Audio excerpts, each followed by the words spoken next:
Shabbos and good morning. I'll offer a brief parental advisory, like at the beginning of the previews at the movie theater. I will be speaking about the rise of anti-Semitism in the public sphere. And this morning, when I talk about the rising floodwaters, it will not be the children's version of Noah riding high above the waves, playing with all the animals on board the ark with a rainbow over their heads in a kumbaya peace moment. Today, I am compelled to address the storm clouds of hate. As Ambassador Dr. Deborah Lipstadt, Special Envoy to monitor and combat anti-Semitism in the U.S. State Department, recently said, "The floodgates are open. It's now publicly acceptable to be openly anti-Semitic here in America." When this week neo-Nazis in Los Angeles hung banners over the highway saying Kanye was right while giving the Nazi Hail Hitler salute. When a celebrity with a larger fan base than there are Jews in the world publicly proclaims in a tweet to go DEFCON 3 on the Jewish people. When Jews are accused of being puppet masters and running Hollywood. When the FBI reports that 54.9% of all religiously motivated hate crimes in America are directed at Jews who make up less than 1% of its population. When a British man travels 5,000 miles to take a Texas synagogue hostage on a Shabbat morning like our own, and when a rabbi must bravely defend his congregants using chairs to defend against a gun, when the man thought that Jews controlled the government and had the power to release a prisoner in jail. When college campuses are targeting Zionists, Jewish students, speakers, and professors who fail to denounce the state of Israel. When our own teenagers in this synagogue have to write letters to companies like Adidas to tell them why it is necessary to sever their relationship with anti-Semites. When the Los Angeles Holocaust Museum this week was flooded with anti-Semitic calls. When I spoke with members of our own congregation this week who are afraid. Some even told me they see echoes of Nazi Germany in the early 1930s.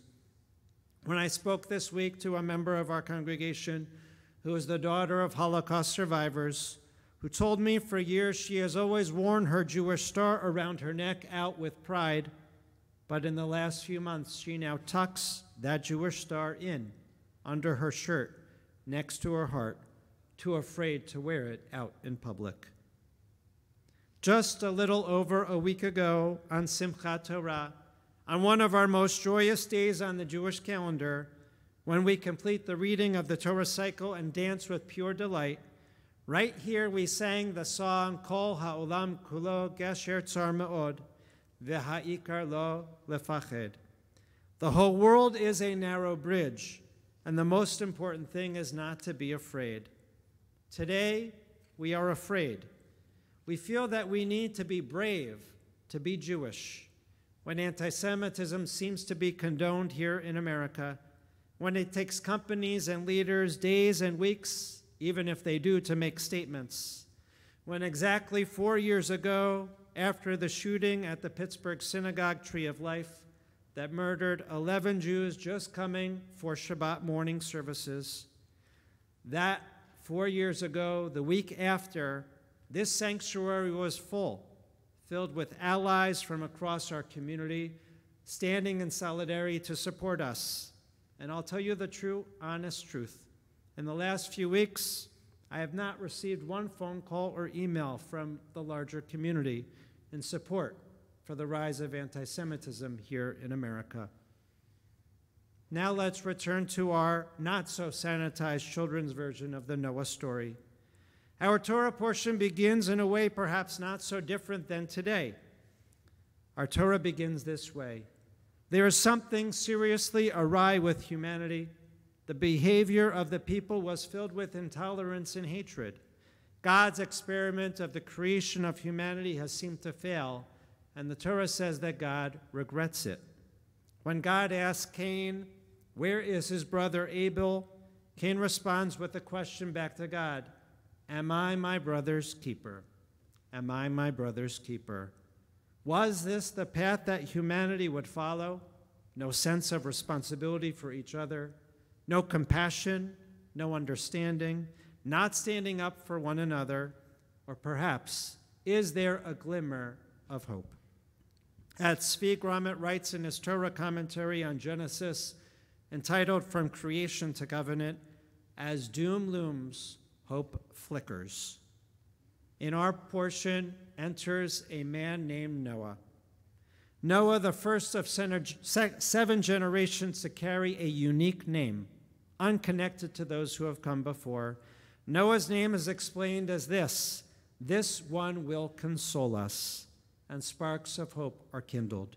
After Noah spends an entire year aboard the ark, which he built with his own 2 hands, he worked to collect all the animals to bring on board. He tended to their every need while afloat. Noah undoubtedly emerges with an enhanced sense of responsibility. Noah has an understanding that to be human means to care for all, not to destroy, not to hate, but to nurture and to build bridges of connection. Can we be Noah? Can we live in a world full of Noahs? This is the story of one person, but it's meant to be the story for everyone, for all of humanity. In the face of a rising storm, God instructs Noah, Aseh lecha teva, make for yourself an ark. Build yourself an ark. The Ishbitzer Rebbe, known as Mei HaShiloach, Rabbi Mordechai Yosef Leiner, who lived in the 19th century in Poland amidst the horrific pogroms, understood this verse this way. God advised and protected Noah throughout the period of the storm, and likewise God protects anyone who needs help and protection. God teaches us to learn how to survive whatever evil and disruption is occurring in our world.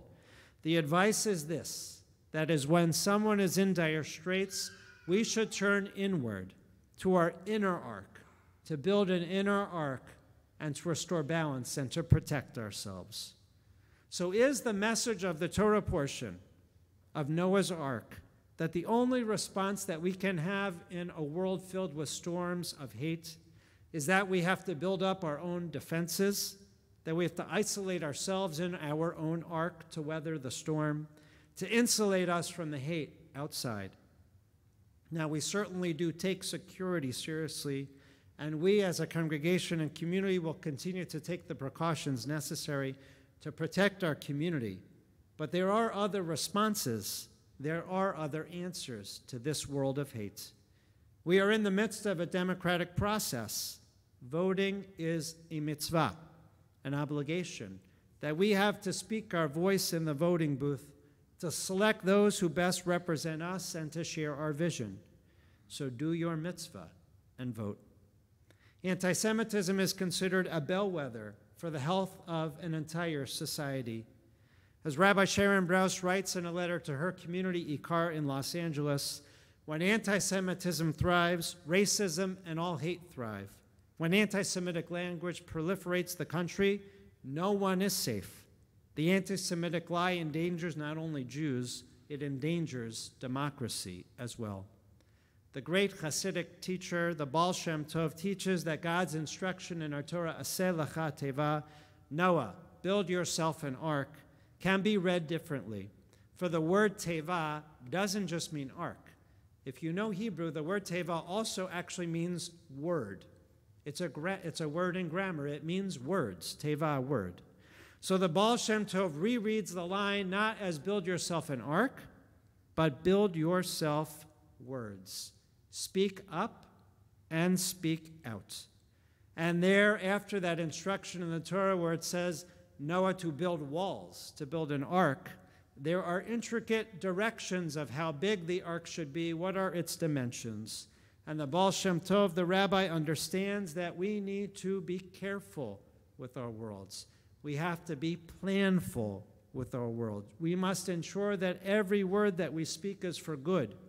Every word that we say brings light to our world.